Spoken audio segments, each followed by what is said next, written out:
Shalom, here's your news update for today. It's Thursday, November 6th, and we're going to talk a little about what's happening in Gaza. We had a peace plan that was proposed by President Trump and worked out between Israel and Hamas.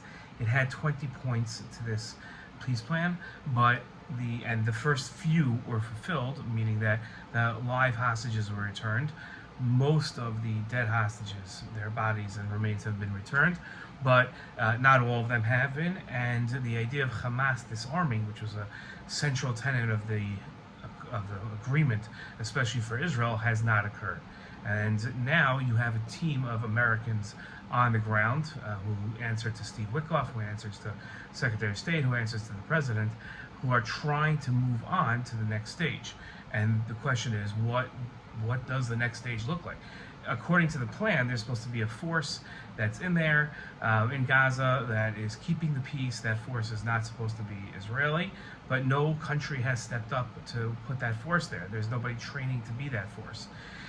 The United Nations Security Council was given a resolution by the United States today to vote in certain powers for this force and this governing body, but this governing body and force just doesn't exist. So the question becomes, what happens going forward in Gaza?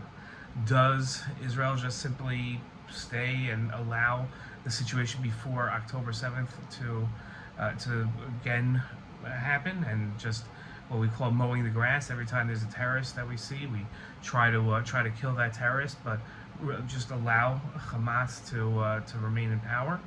Or does Israel go in and start the war all over again and massively flatten the ground in Gaza? What could be a third middle ground? Could there be a third middle ground between the two?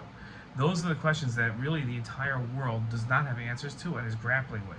This isn't the situation where there's some secret plan in a drawer somewhere and they just haven't allowed the world to know it yet.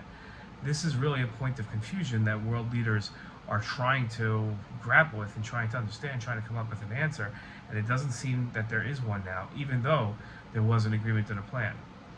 Well, what do you think should happen going forward?